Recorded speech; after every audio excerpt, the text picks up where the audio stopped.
Hello again, everyone. Zagatech is here with my TNA Impact Wrestling review for this Thursday, March the 6th, 2014. Tonight was a lot of lasts tonight for TNA. Not only was this the last TNA before lockdown, it was also the last TNA Impact in Europe. Their European tour ends tonight in London, England, Wembley Arena. They go back to America next week at the new Impact Zone in Orlando, Florida. And also tonight is the last night that either MVP or Dixie Carter has control of TNA. Because the old saying goes, this town, or in their case, this company ain't big enough for the two of us. Of course, this Sunday at Lockdown will be Team Dixie, captained by Bobby Roode, taking on Team MVP for full control of TNA. Team Dixie / Roode. Of course, Roode gets 10% control if Team Dixie would have win full control. Of course, MVP trying to go for full control. And that's how we started tonight's Impact with the members of Team Roode with arguing about full control. Now, Austin Aries sided with Mr. Roode's team following his little interference during the match with MVP against Roode last week when Aries chose what side he's really on. Roode's side. Now, Aries and Roode are, of course, former tag team champions. So it's probably no surprise that Aries would side with Bobby Roode. But despite that, Roode said he would take care of Aries after the match, and Aries wanted a little bit of the pie. A little bit of Mr. Roode's 10%.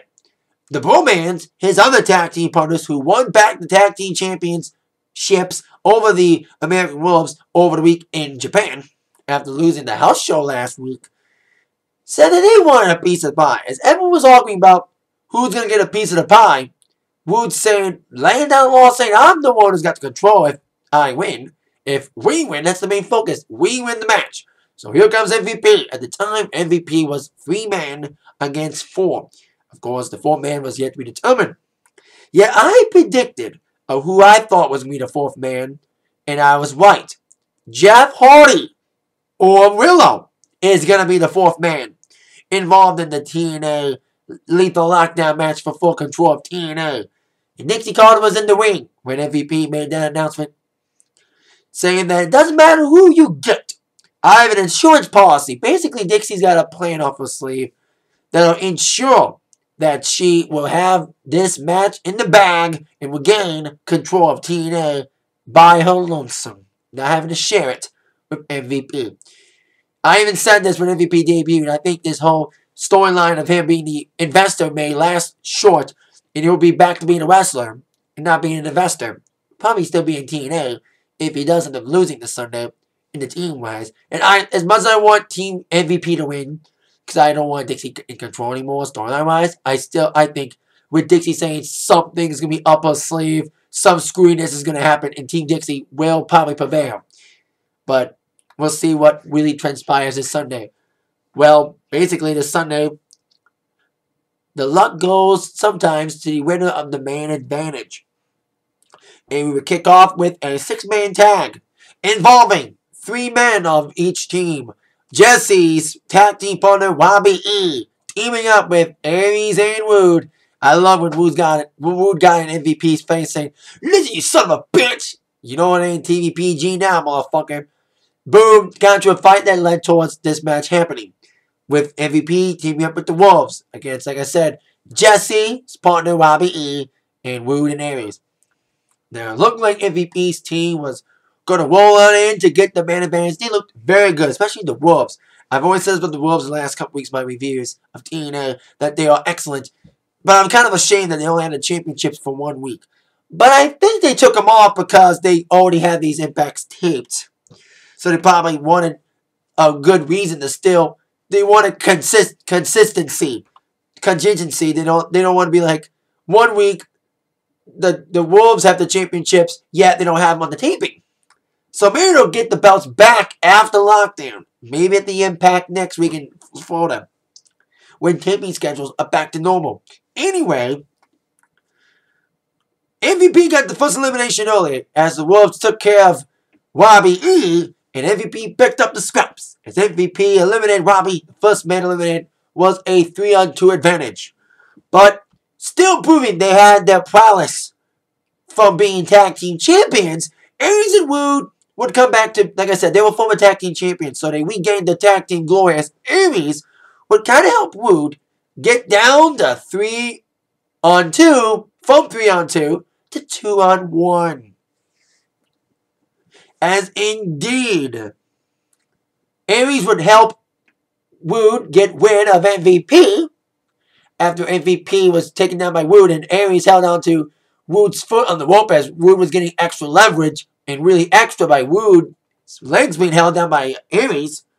And that was after they eliminated Eddie from the match, as Aries would come in with a cheap shot, helping Roode to get the win, and eliminating, like I said, eliminating Eddie first, then MVP. So it was 2-on-1. Davey Richards taking on Bobby Roode and Austin Aries. Now, the ending was kind of silly, or at least for this half of the matchup. As Roode and Aries was having their way with Davey, despite the man advantage, he was trying to be like Roman Reigns in Survivor Series. When Roman Reigns was in his match, in a 5-on-5 Survivor Series match, and it came down to like, what, 4-on-1, Roman Reigns survived, and he won the match, despite the man advantage on the other team. And David was trying to act like Roman Reigns with the man advantage on Roode and Aries' side, trying to outfight the numbers. And as he was trying to fight back and trying to outrun these numbers, Aries would come in with a steel chair, pummeling the hell out of Davey Richards, getting Aries disqualified. But despite the fact it came down to a 1-on-1 occasion, the damage that was done to Davey Richards' shoulder from the chair shot from Mr. Aries temporarily pushed the match about an hour, so David could recover from the arm injury that he would sustain from this matchup. Knowing how big this match was for the man advantage, we would see if David would continue. And this match would continue in our main event tonight, because they gave him an hour of rest after the attack from Aries. I thought the match was going to be called off. I thought Aries and Roode were going to win by default. But as we would see in our main event, David was not going to give up that easily, as he would indeed fight Bobby Roode 1-on-1 as our main event this evening. I think they needed an excuse for a main event, because I was like, what is the main event tonight? I thought the 6-man tag was the main event. Well, they needed something to kind of make a main event, and they kind of did by injuring Davey in the matchup, making him delay a 1-on-1 with him and Roode till later on in the night, which was our main event, like I said. So before our main event, we would have a match involving Sam Shaw taking on AY, Eric Young, with, of course, Mr. Anderson taking Christie's spot as announcer because of his whole creepy situation with Samuel Shaw and Christy having this whole stalker storyline that's gotten a little bit too far. And once again, I love the creepy Boston chants going on again tonight. And it is now official, made official. Mr. Anderson will take on Sam Shaw at Lockdown. I kind of predicted that match last week in my review, and it was officially made. So with Anderson at ringside, that distraction kind of helped EY early on, as EY took advantage of Sam Shaw being preoccupied by Mr. Anderson. And Anderson looked kind of good in this matchup. But of course, Anderson was still in the back of Sam Shaw's mind and on the corner of his eye. As indeed, Sam Shaw would take EY out in the ring, outside the ring, beat him up.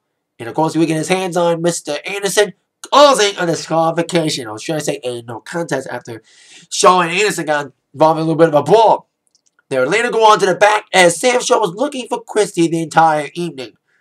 They said she was in the makeup room, but it was actually Anderson in a red wig, setting up Sam Shaw to get attacked in the back as they hype up their match for this Sunday at Lockdown. Of course, every match is in a steel cage, even the Knockouts match for the Knockouts Championship. But before we see those two women who are fighting in the cage for the Knockouts title, Gail Kim and Velvet Sky's former friend, well, former opponent of Beautiful People, Madison Rayne, before we see those two fight in a 6 Knockouts tag, we would see a confrontation. Speaking of Lockdown matches to be hyped up, we would see Ethan Carter III mouth out Kurt Angle. Of course, despite rumors about Kurt Angle not being able to make it to Lockdown because of his injuries, Kurt Angle is set to face Mr. Ethan Carter III at Lockdown this Sunday, unless they decide to write him off backstage before the match or something. We'll see what they do, if Angle will fight the match or will he be attacked backstage to write him out because of his continuing injuries. And we saw him limp to the ring as Ethan Carter was going to call himself the new American Icon since, well, he took care of Sting, who may be going to WWE soon, but he's not a priority as we have heard from rumors. And he wants to be the new icon of America because Angle's like the American Icon. So EC3 was trying to call himself the American Icon, and Angle was like insulted. He's like, "You're American Icon? Yeah, and I'm the King of England." Like that kind of thing. But anyway, and Angle's like, "I'm not waiting till this Sunday. I want a piece of you now, punk. You're not American Icon. You're American asshole. Bitch and asshole." You know it's not TV PG, like I said earlier. Anyway, Angle did try to get Ethan Carter in the ring, but Ethan Carter ran like a pussy. It looked like Angle and Ethan were not going to get a piece of each other before the matchup. But as Angle went off to the back, we thought that EC3 was to the back. Whereas Angle was running off to the back, EC3 came back and clipped Angle from behind to the knee. The injured knee that Angle's been favoring. And Ethan saying he's got his arm lock and a leg lock. He's trying to be a submission fool, trying to out-submit the cyborg that is Kurt Angle. Well, we'll see who will really get the submission victory or any sort of victory this Sunday at a lockdown cage match between these two guys. And if Angle even makes it. But we'll see what they're going to do, like I said. Now, 6 knockouts tag action. Gail Kim and Madison Rayne, who will take on each other in a steel cage for the Knockouts Championship this Sunday. I like in Knockouts cage matches, once again, like a broken record. This is why TNA's Knockouts division is better than WWE. They let the females fight in the cage.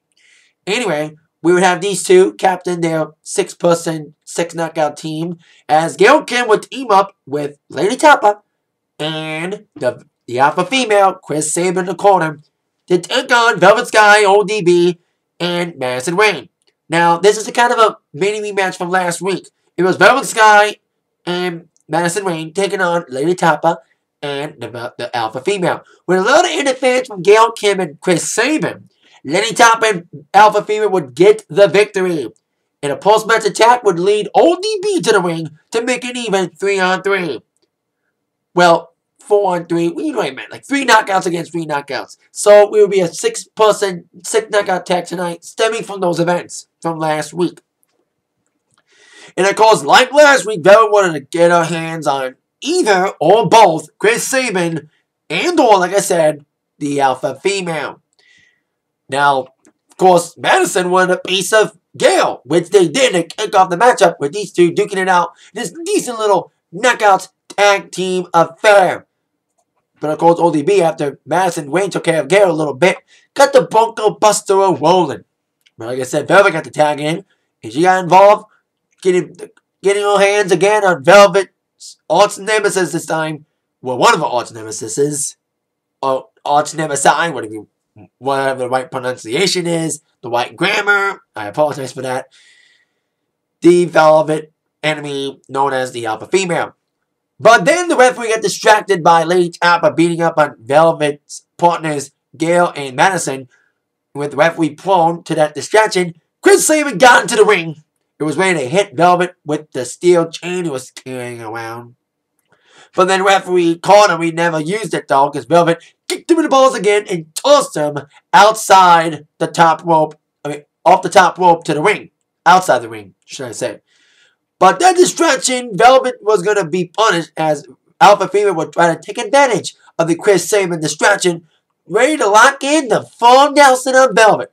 But Velvet would throw it out of the full Nelson and take it to Miss Alpha Female in your face. She got the in your face connected on Velvet's opponent, Alpha Female, despite that distraction from Sabin. 1-2-3 victory for Velvet, getting a pin on Alpha Female. I think these two should face off at Lockdown as well in a steel cage match.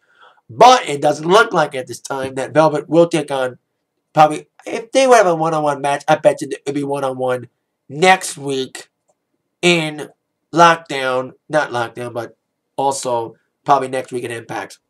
So there you go. Now, Before we get to that, we saw a lot of promos tonight for new people and a return. Once again, we saw a promo for this Tigre Uno guy who's going to make his debut at Lockdown this Sunday. We also saw a video from a guy I haven't seen in a while. Must be injured or getting a new gimmick. They're calling him the King of the Night, Kenny King, former X Division champion. He's been out for a while, and now he's got a new gimmick because he is the King of Vegas. Now he wants to be the King of the Night. King of the Nighttime, whoa! Yeah, my nightlife queen. King of the Nighttime. I had to make a Kiss reference. You know, he wants to be the King of the Night. Kenny King will never be the King of the Nighttime Ward, is all I gotta say. Doing my best Gene Simmons. Not Miley Cyrus impression. So, Kiss.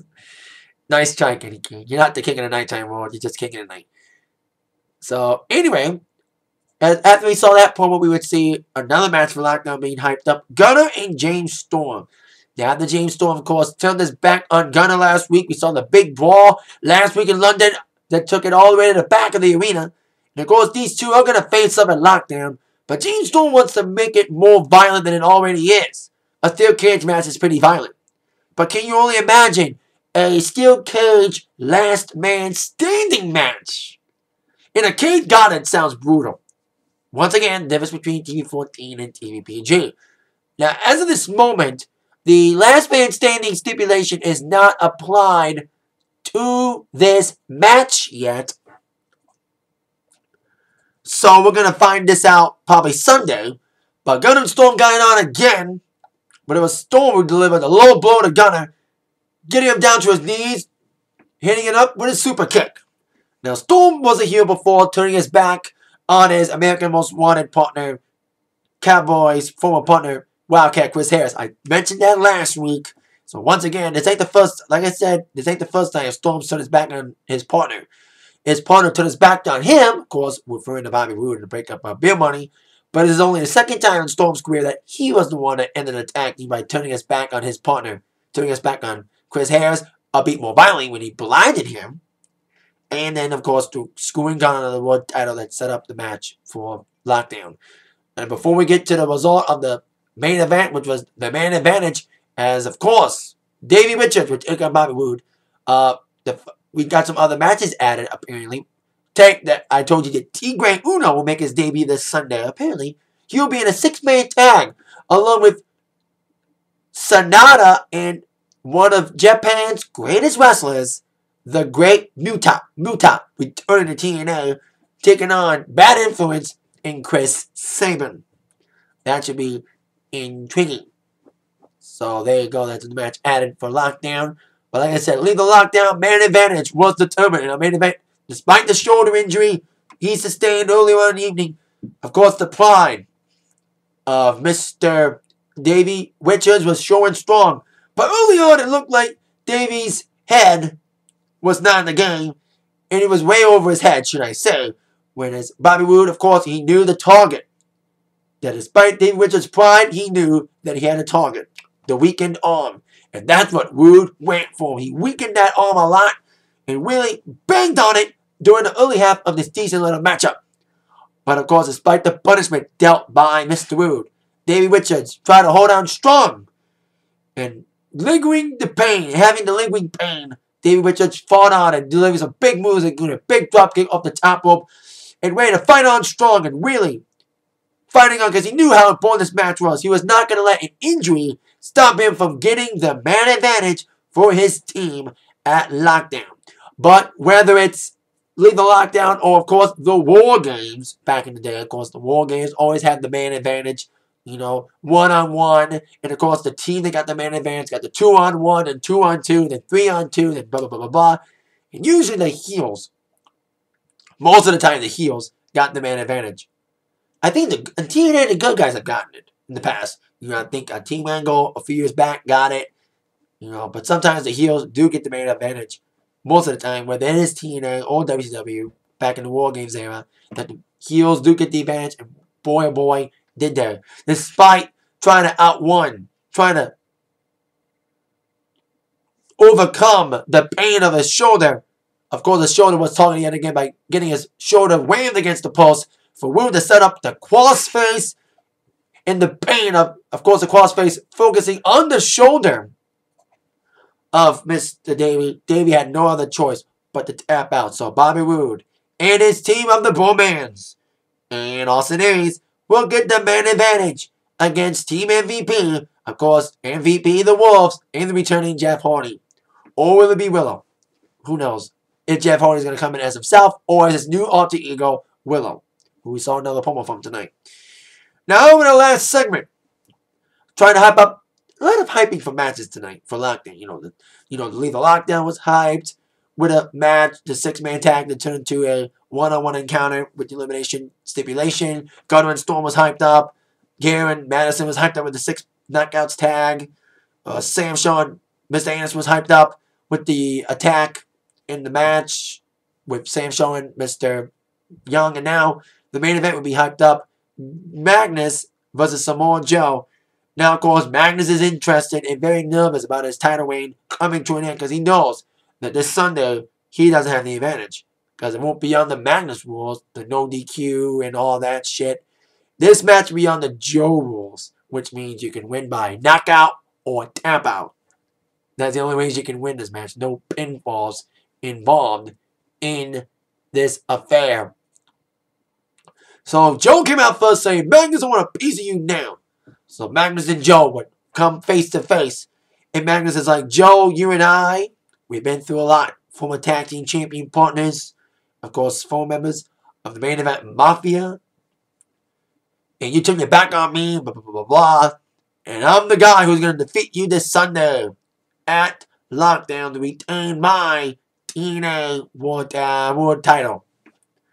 And of course, Joe said, well, Magnus, all the things you said are true. But one thing, what's not going to be true is me going to be the one. Is going to be the one that's going to be making you tap out or get knocked out. You're not going to walk out. Period. At Lockdown. Bottom line, Joe's gonna kill you. Joe's gonna kill you. I saw a sign that said that. Right? I'm gonna bring that chant back because I love that chant. Anyway, Joe and Magnus got into a brawl at an Impact, and it ended with Joe setting up Magnus in the Nikita clutch and making Magnus tap out. Will this be the picture at Lockdown? Because, of course, if Joe were to cinch in at Nikita clutch for Magnus this Sunday, Joe will indeed be the new TNA World Champion. I say that is a night of last TNA in Europe. Last TNA Impact before Lockdown. Last TNA under full control of either Dixie Carter or MVP. And this might be the last TNA Impact with Magnus being World Champion. But knowing Magnus, of course, he thinks that Dixie's got a sneaky plan. Basically, Dixie told Magnus backstage before this face-to-face with Joe, strategy, beat Joe. No help at all. But I bet you there'll be some sort of help. Because Dixie's mind is on the Lethal Lockdown match. That's why she's probably not giving her full support to Magnus by having full backup. Because his usual backup, Roode and the Bullmans, will be busy in Lethal Lockdown. But I bet you Dixie and Magnus will have a trick up their sleeve. I would love to see Joe as champ again. But knowing Team Dixie, if they win Lethal Lockdown, Magnus will win the World Championship. I guarantee it. Because there'll be some sort of screwy interference. TNA's getting good lately. Not a lot of action tonight, but of course, being before pay-per-view, they don't want to make anyone injured. Because this is taped a month in advance. So they didn't want anyone injured before Lockdown. Despite the month advantage. The month ahead of taping. So there you go. Lockdown this Sunday. Decent Impact to sell before Lockdown. Of course, Joe Magnus for the title on the Joe rules. Of course, the only other title is the Knockouts title on the line. Madison ran against Gail Kim for the Knockouts title. Of course, since the Tag Team Champs and X Division Champ is going to be in the Lethal Lockdown. That's why there's only 2 titles on the line. We're, of course, going to have that Lethal Lockdown match. MVP, the Wolves, and Hardy taking on Roode, Aries, and the Bullmans. Got bad, of course, the match I just mentioned, of course, added. Bad influence of Chris Sabin taking on the Great Muta. T. Great Uno making his debut, and Sonata. And, of course, Gunner takes on James Storm. Easy 3-8 angle. And Anderson against Sam Shaw. We'll see what happens this Sunday from Miami, Florida. The 305. That is it. My TNA Impact Wrestling review for this lovely Thursday evening. I'll see you all later. With that in mind, you've all been attacked by the review Zach, thank you all. Thank you all again. Send a transport head. See you all later. Have a great night and a great weekend, everybody. Stay warm out there, especially in my neck of the woods, Michigan, where it's cold as hell. But it's going to get warmer, though. Thank God for that. Yeah. See ya.